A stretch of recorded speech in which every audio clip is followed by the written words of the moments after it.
2020년 무신사에서 가장 잘 팔린 상품이 뭔지 아십니까? 그냥 평범한 블레이저입니다.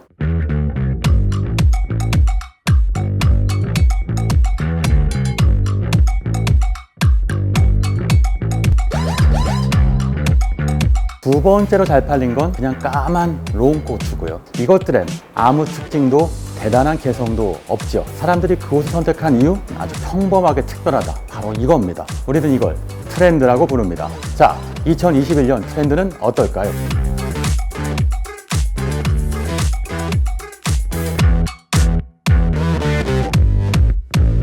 오늘은 새로운 분이 계시네요. 네. 안녕하세요. 반갑습니다. 반갑습니다. 떨려가지고 제 이름은 김기환이고요. 네. 저는 스테레오 바이널즈, 사운드 라이프, EA, SCS, 스테레오 키즈 기획, 생산, 운영, 관리하는 어바웃 블랭크의 대표입니다. 패션의 실무에 계시고 트렌드에서 중심으로 다가가고 있으니까 오늘 그 비하인드 스토리 많이 알려주실 거죠? 네, 열심히 제가 알려드리겠습니다. 자, 오늘 주제가요. 2021 트렌드여서 장소가 좀 트렌디하고 분위기가 좀 세련됐는데 제가 지난번에 이 자리 만든다고 했잖아요. 여기 컵을 보시면 아시겠지만 여기는 지금 무신사 약간 공유 스튜디오, 공유 사무실 그런 그렇군요. 느낌이에요.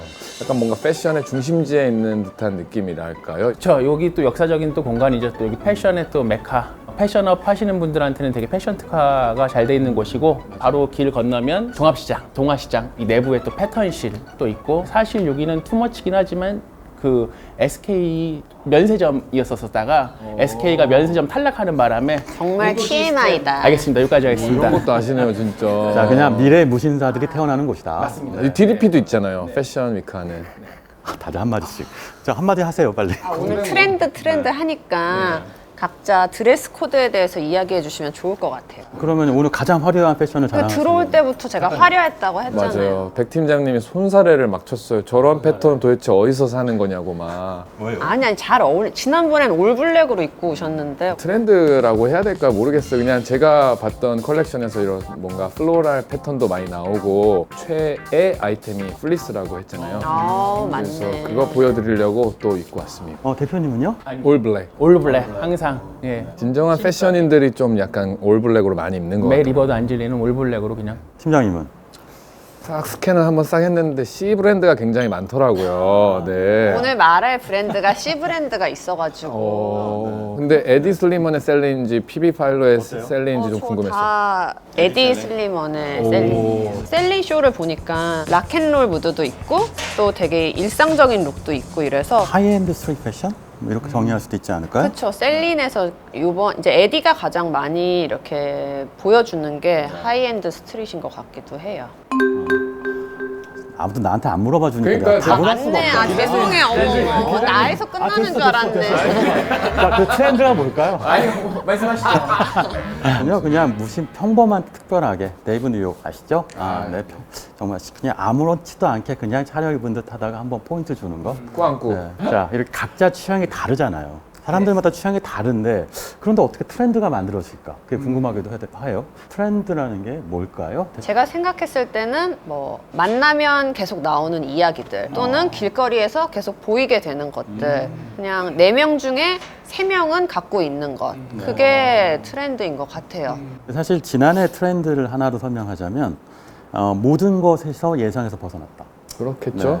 사실 2020년 초반에도 이렇게 흘러갈 거라고 생각했던 트렌드가 있었어요. 지금 지난해 완전히 다른 예상을 완전히 벗어났잖아요. 예측을 벗어난 패션들, 우리가 원했던 것과 전혀 다른 방식으로 흘러가는 세상들, 이런 걸 반영하는 패션과 트렌드가 있었던 것 같다는 생각이 드는데 트렌드 2020년은 키워드? 뭐 아무래도 빼놓을 수 없는 원마일 웨어 내가 있는 지점에서 원마일 이렇게 반경 내에서 가까운 데 가는 거. 친구도 만나고 집에도 갈 때 있고 입는 옷. 우리나라 말로 하지 편의점 패션. 이런 거. 편의점 패션. 편패.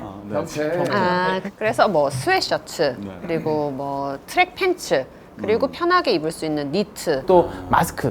그렇죠. 마스크 스트랩 이런 것들이 되게 잘 됐다고 하더라고요. 결국 외출복이 아니고 실내복들 위주로 판매가 됐다는 얘기인 거죠. 홈웨어. 파자마복, 홈웨어들. 되게 신기했던 게 그 홈웨어라고 하면 예전에는 좀 더 라운지 웨어나 좀 더 파자마에 가까운 이제 웨어를 이제 생각하는데 이번에 홈웨어는 사람들이 다 집에서 그냥 쉬는 게 아니잖아요. 재택을 하고 다 줌으로 화상챗 그런 회의를 하고 이러다 보니까 스웨셔츠, 티셔츠 셋업. 위아래 같이 입는 셋업 그런 종류들이 되게 인기였던 것 같아요. 저도 차트를 보면 느끼는 게 딱 뭔가 그냥 기본템, 기본에 충실한 그냥 누구나 갖고 있는 검은색, 회색, 네이비 컬러 맞아요. 네. 저는 한국의 MZ세대 소비자들이 이제 패션을 많이 안다는 생각이 들었어요. 패션을 모르면 어떻게 하냐면 색깔을 지나치게 과감하게 선택해요. 너무 채도가 높은 노골적인 색깔들을 선택하거든요. 네. 그런데 사실 패션을 알게 되면 어떻게 되냐면 기본 틀에 포인트만 주죠. 과하지 않게. 그러니까 지금 한국의 패션 소비자들이 굉장히 트렌드에 민감하고 패션을 잘 알게 되면서 무지에서 기본템을 득템한 다음에 그 다음에 하이엔드에서 딱 원하는 아이템과 매치해서 포인트를 주고 있다. 저는 이렇게 읽었어요. 기자님이 얘기하신 것 중에 또 공감되는 거는 집에 갖고 있는 옷들과 매칭을 여러 개 할 수 있는 옷, 컬러. 이거는 또 어떻게 보면 한 번밖에 못 입고 눈에 띄기 사람들의 눈에도 기억이 많이 남기 때문에 한 번 좀 입었는데 약간 10번 입은 입은 느낌이잖아요. 그러느니 약간 가성비 느낌으로 그렇게 구매하신 것 같아요. 맞습니다. 네. 트렌드 하면 지금 이 트렌드를 주도하고 있는 세대를 얘기 안 할 수 없죠. 2030 세대. 사실 밀레니엄 Z 세대라고 정의되는 이 세대가 말로 지금 패션 트렌드를 주도하고 있는데 어떤 특징이 있을까요? 전체 인구의 34%가 MZ 세대래요.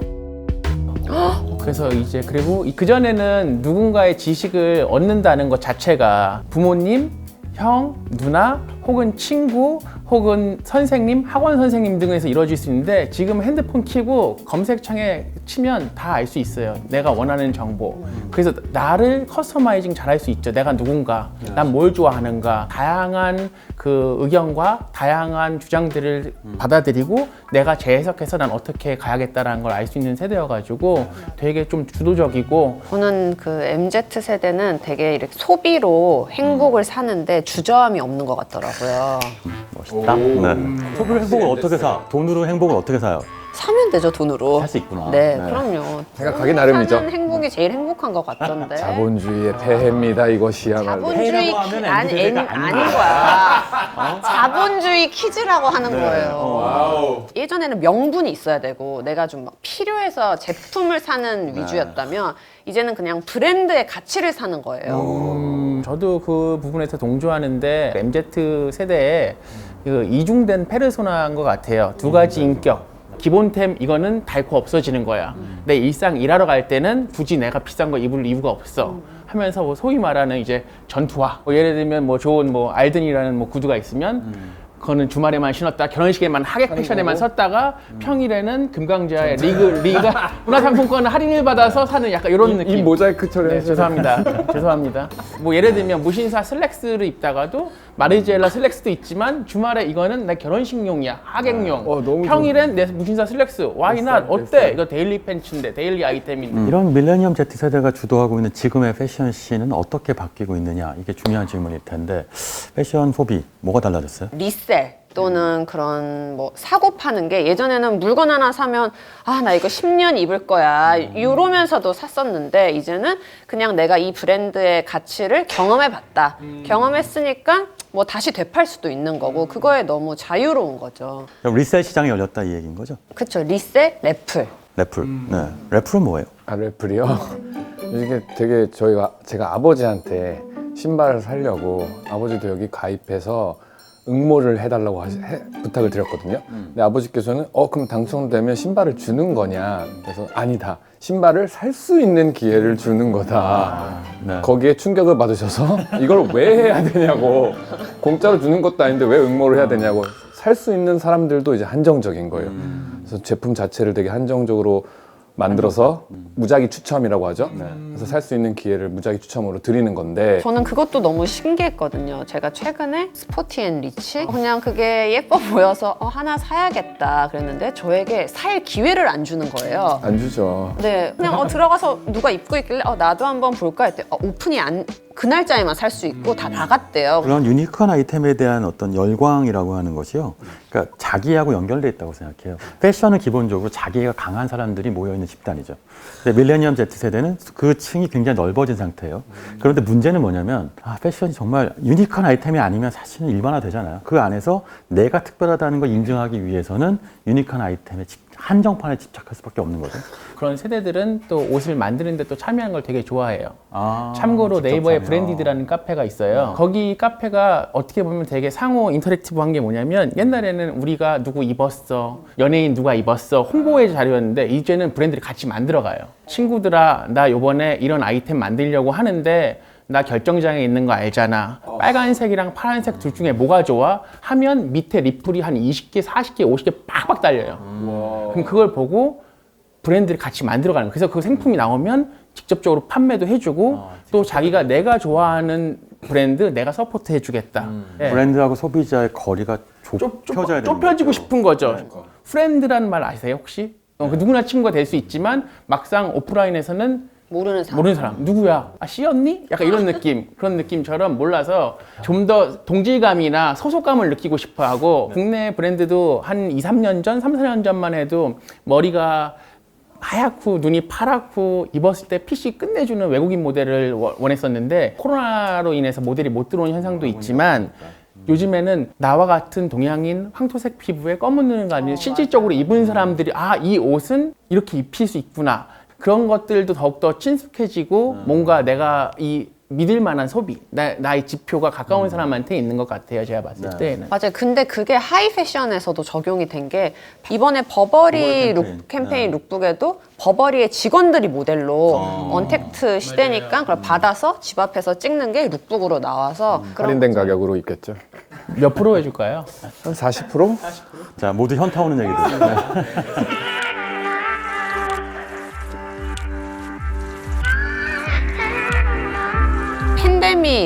팬데믹이었잖아요. 2020년이. 그러니까 패션쇼를 하는 브랜드들에서도 되게 고민이었어요. 왜냐하면 결국 패션쇼는 오프라인인 거잖아요. 완전 컨택. 네, 완전 컨택트였는데 쇼를 하긴 해야 되고 대중들에게 보여주긴 보여줘야 되는데 브랜드마다 그걸 표현하는 방식이 달랐던 것 같아요. 루이비통은 2021년 SS 남성복을 상하이에서 대륙에서 열었어요. 발렌시아가 같은 경우에도 파리의 거리를 밤에 선글라스를 끼고 모델들이 걸어다니는 영상으로 보여줬고 그런 브랜드들도 있는 반면 그냥 디지털로 이제 보여주는 그런 브랜드들도 있었던 거죠.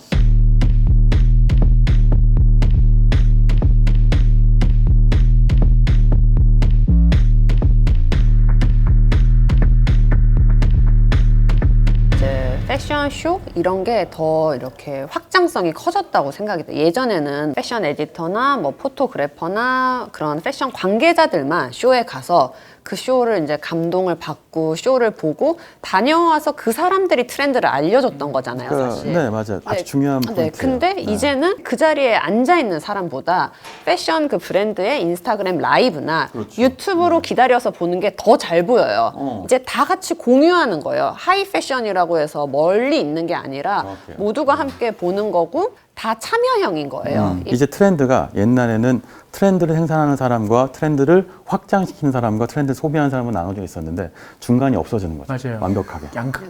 네, 완벽하게. 그래서 본인들이 트렌드를 만들고 그 소비자들이 알아서 마이크로 인플루언서가 돼서 또 그들끼리 또 소비를 해버리는 중간 다리가 좀 완전 사라지는 거예요. 거죠. 중간 과정이 네. 없어지는. 엔드 투 엔드로 가는 거예요. 네. 그 대신에 장점은 정말 그 미국이든 유럽이든 그 디자이너가 만든 제품을 다이렉트로 제가 바로 살 수 있다라는 거.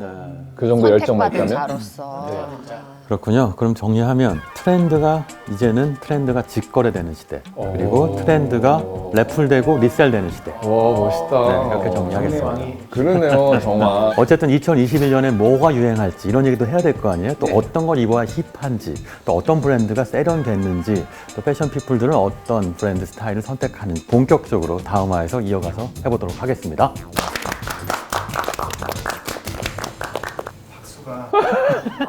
우리가 박수 왜 쳤지? 20의 SS에서 눈에 띄는 게 뭐가 있을까? 캡모자였어요. 쇼에서 캡모자가 많이 나온 건 루비통도 지금 리얼리얼이라고 핸드백을 리사이클링 하겠다 아나바다 스타일로 하겠다 아껴 쓰고 받아 쓰고 죄송합니다